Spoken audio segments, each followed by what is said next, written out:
ભરૂચ જિલ્લાના વિવિધ પોલીસ મથકોના વિસ્તારોમાં અમદાવાદથી આવેલી રેપિડ એક્શન ફોર્સની કંપનીએ સ્થાનિક પોલીસને સાથે રાખી ફ્લેગ માર્ચ યોજી સંવેદનશીલ તથા અતિ સંવેદનશીલ વિસ્તારોની ભૌગોલિક સ્થિતિનો ચિતાર મેળવવાની કવાયત હાથ ધરી છે,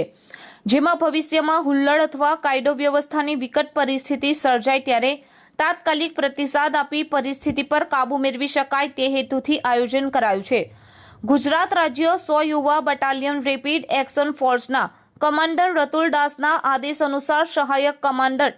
ઉજ્જવલ કુમાર તિવારી તથા ઇન્સ્પેક્ટર જીડી બલવીર મીરાના નેતૃત્વ હેઠળ તારીખ 8 થી 13 ફેબ્રુઆરી દરમિયાન ભરૂચ જિલ્લાના અતિ સંવેદનશીલ વિસ્તારોમાં ફ્લેગ માર્ચ યોજાઈ રહી છે।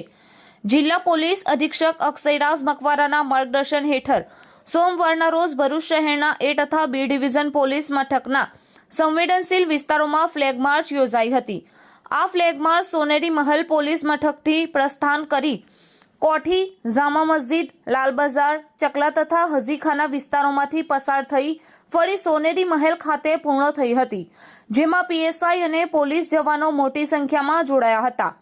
આ ફ્લેગ માર્ચ દરમિયાન વિસ્તાર પરિચય કવાયતો હાથ ધરાઈ હતી તેમજ ભૌગોલિક પરિસ્થિતિ, માર્ગ વ્યવસ્થા અને છેલ્લા કેટલાક વર્ષોમાં કાયદો વ્યવસ્થાની સ્થિતિ અંગે મહત્વપૂર્ણ માહિતી એકત્રિત કરવામાં આવી હતી, જે કટોકટી કે કોમી રમખાણોની સ્થિતિમાં નિયંત્રણ સ્થાપિત કરવામાં ઉપયોગી સાબિત થશે।